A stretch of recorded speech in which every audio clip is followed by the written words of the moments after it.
মুখে দেওয়া মাত্রই মিলিয়ে যাবে এই পিঠাটি। সর্বোচ্চ 30 মিনিটে বানিয়ে নিতে পারবেন সুজির এই রসভরা পিঠাটি। মেহমান আপ্যায়নে অথবা বিকালের নাস্তায় এই পিঠাটি বানিয়ে নিলে দেখবেন অল্প কিছুক্ষণের মধ্যেই পিঠাটি শেষ। তাহলে বুঝেন পিঠাটি কতটা মজার হয়। এর জন্য প্রথমে আমি একটি বাটিতে 3টি ডিম ভেঙে নিচ্ছি। ডিমগুলো ফ্রিজ থেকে বের করে ব্যবহার করলেও কোনো সমস্যা নেই। এবার এর সাথে দিয়ে দিচ্ছি 1/3 কাপ পরিমাণ চিনি। যেহেতু শিরা বানানোর সময় আবার চিনি ব্যবহার করতে হবে, তাই এর থেকে অতিরিক্ত চিনি না ব্যবহার করলে ভালো হয়। এর সাথে সামান্য একটু পরিমাণ লবণ দিয়ে দিচ্ছি টেস্টের জন্য। তারপর চিনি আর ডিম ভালোভাবে একত্রে মিশিয়ে নিতে হবে। এমনভাবে চিনিগুলোকে মিশিয়ে নিতে হবে যাতে কোনো ধরনের চিনির দানা দানা ভাব না থাকে।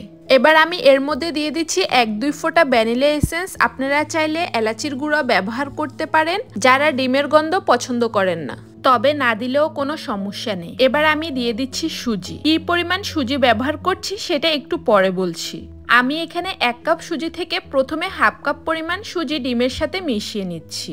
কখনো কখনো ডিমের সাইজ ছোট হলে সুজি 1 কাপ থেকে অল্প কিছু পরিমাণ কম লাগে, আবার কখনো বা 1 কাপের থেকে বেশিও লাগতে পারে। তাই অল্প অল্প করে সুজি মিশাবেন, আর যখনই ঘনত্বটা এরকম হয়ে আসবে তখন মিশানোটা বন্ধ করে দিবেন, কারণ কিছুক্ষণ পর সুজিগুলো আরও অনেকটাই ফুলে শক্ত হয়ে যাবে। এবার শিরা বানানোর জন্য আমি একটি পাতিলে 4 কাপ পরিমাণ নর্মাল পানি নিয়ে নিয়েছি। এর মধ্যে দিয়ে দিচ্ছি 1.5 কাপ পরিমাণ গুঁড়া দুধ, 1/3 কাপ পরিমাণ চিনি।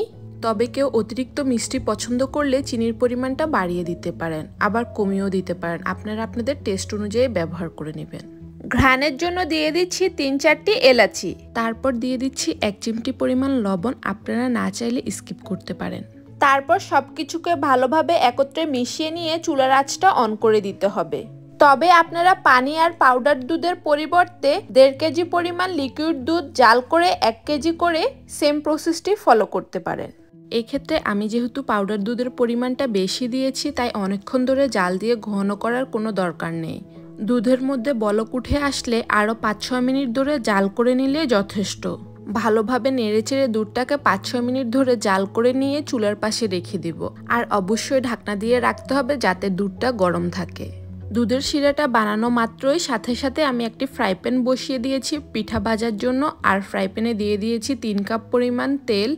আর এই তেলটা অতিরিক্ত গরম করা যাবে না, একেবারেই ঠান্ডা অবস্থায় চুলার আঁচটা যখনই অন করে দিবেন সাথে সাথে পিঠা দেওয়া শুরু করবেন। আর চুলার আঁচটা একেবারেই লো হিটে রাখতে হবে। আগে থেকে যে সুজির ব্যাটারটি বানিয়ে রেখেছি সেটা অল্প অল্প করে পিঠার আকারে তেলের মধ্যে দিয়ে দিচ্ছি। দেখতে পাবেন কিছুক্ষণ পরে তেলটাও একটু গরম হয়ে আসবে, তখন পিঠাগুলো আপনা আপনি উপরে ফুলে উঠবে। তখনই অপর পাশটা উল্টিয়ে দিতে হবে ভাজার জন্য। আর এই পিঠাটা ভাজতে 5 মিনিটের মতো সময় লাগবে, তাও আবার চুলার আঁচ লো হিটে রেখে। পিঠাগুলো ভাজা হয়ে গেলে সাথে সাথে উঠিয়ে নিচ্ছি, আর তেলটা ঝরিয়ে নিয়ে গরম শিরার মধ্যে পিঠাগুলো দিয়ে দিচ্ছি। পিঠা দেওয়া শেষ হয়ে গেলে আবারও ঢাকনা দিয়ে ঢেকে দিতে হবে শিরাগুলো। সেমভাবে আমি সবগুলো পিঠা বানিয়ে শিরার মধ্যে দিয়ে দিয়েছি। যদি অনিচ্ছাকৃত পিঠাগুলো অতিরিক্ত ভাজা হয়ে যায় তখন সেই পিঠার মধ্যে শিরাগুলো ঢুকতে একটু বেশি সময় লাগে। তখন আপনারা চাইলে পিঠা সহ এই দুধের শিরাকে আরও কিছুক্ষণ ধরে জাল দিয়ে নিতে পারেন। তাহলে পিঠাগুলো নরম হয়ে যাবে এবং শিরাটাও ভালোভাবে পিঠার মধ্যে ঢুকবে। দেখতে পাচ্ছেন আমার পিঠাগুলো অলরেডি অনেকটা ফুলে গেছে।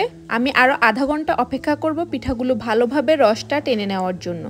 আধা ঘন্টা পরে আমি পিঠাগুলোকে একটি বাটিতে নিয়ে নিয়েছি, আর আপনাদেরকে দেখিয়ে দিচ্ছি একটি পিঠা ভেঙে। দেখতে পাচ্ছেন ধরা মাত্র পিঠাটি ভেঙে যাচ্ছে, তাহলে বুঝেন কতটা নরম হয় এই পিঠাটি।